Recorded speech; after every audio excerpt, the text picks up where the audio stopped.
କନ୍ଧମାଳ ଜିଲ୍ଲା ବାଲିଗୁଡ଼ା ଶିକ୍ଷାନିକେତନର ବିଦ୍ୟାଳୟରେ ଏକବିଂଶତମ ବାର୍ଷିକ ଉତ୍ସବ ପାଳନ ହୋଇଯାଇଛି। ଏହି କାର୍ଯ୍ୟକ୍ରମରେ ବିଦ୍ୟାଳୟ ପରିସର ମଧ୍ୟରେ ଆୟୋଜିତ ହୋଇଥିଲା। ବିଦ୍ୟାଳୟର ଛାତ୍ରଛାତ୍ରୀଙ୍କ ଦ୍ୱାରା ଅତିଥିଙ୍କୁ ପାଛୋଟି ଆଣିବା ସହ ସମ୍ମାନିତ କରାଯାଇଥିଲା। ଅତିଥିଙ୍କ ଦ୍ୱାରା ଜଗତର ନାଥ ଜଗନ୍ନାଥଙ୍କ ପାଖରେ ପ୍ରଦୀପ ପ୍ରଜ୍ୱଳନ ଓ ପୁଷ୍ପମାଲ୍ୟାର୍ପଣ କରାଯିବା ପରେ ଅଭିଭାଷଣ ଦିଆଯାଇଥିଲା। ପରେ ଛାତ୍ରଛାତ୍ରୀଙ୍କ ଦ୍ୱାରା ସାଂସ୍କୃତିକ କାର୍ଯ୍ୟକ୍ରମ ଅନୁଷ୍ଠିତ ହୋଇଥିଲା।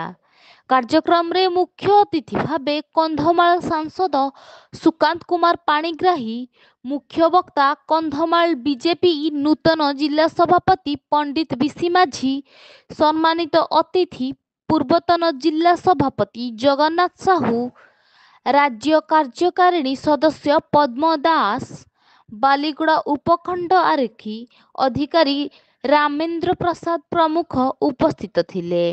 ବାଲିଗୁଡ଼ାରୁ ସୁରେଶ କୁମାର ପଣ୍ଡାଙ୍କ ରିପୋର୍ଟ, ଡି ଉତ୍କଳ।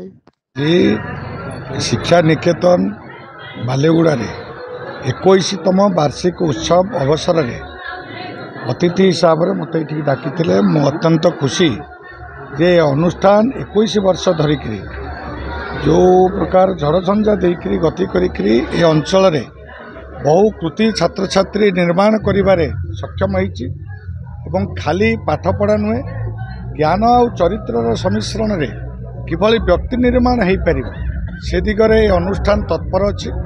ତେଣୁ ଏହାର ପ୍ରତିଷ୍ଠାତା ରାଜୁ ଭାଇ ଏବଂ ଅନ୍ୟାନ୍ୟ ଯେଉଁମାନେ ଏ ଅନୁଷ୍ଠାନ ସହିତ ସମ୍ପୃକ୍ତ ଅଛନ୍ତି ଏବଂ ଅଭିଭାବକମାନେ ଯେଉଁମାନେ ବି ଅନୁଷ୍ଠାନ ସହିତ ସମ୍ପୃକ୍ତ ଅଛନ୍ତି ସମସ୍ତଙ୍କ ସହିତ ଆଳାପ ଆଲୋଚନା ହେଲା। ଭଲ ଲାଗିଲା ଯେ ଏଭଳି ଅନୁଷ୍ଠାନ ଗୁଡ଼ିକ ଶିକ୍ଷା କ୍ଷେତ୍ରରେ ଅଗ୍ରଣୀ ଭୂମିକା ନେଇକି କିଭଳି ଶିକ୍ଷାରେ ସଂସ୍କାର ସମାଜକୁ ଆଗକୁ ନେବା ପାଇଁ ଛାତ୍ରମାନଙ୍କ ଭିତରେ ମନୋଭୂମିକା ତିଆରି କରିବା, ଏ ଯେଉଁ ଭୂମିକା ଏ ଶିକ୍ଷା ନିକେତନ କରୁଛି ସେଇଥିପାଇଁ ବହୁତ ବହୁତ ଧନ୍ୟବାଦ। ଏ ଶିକ୍ଷା ଅନୁଷ୍ଠାନର ଆଗକୁ ଆଗକୁ ଉତ୍ତରୋତ୍ତର ଉନ୍ନତି ହେବ ଏବଂ ପିଲାମାନେ ସମାଜ ପାଇଁ ବ୍ରତୀ ହୁଅନ୍ତୁ, ତିଆରି ହେବା ପରେ ସମାଜ କାର୍ଯ୍ୟରେ ଲାଗନ୍ତୁ ଏବଂ ନିଜ ନିଜ ଜାଗାରେ ନାଁ କରନ୍ତୁ, ଏଇଟା ହିଁ କାମନା କରୁଛୁ।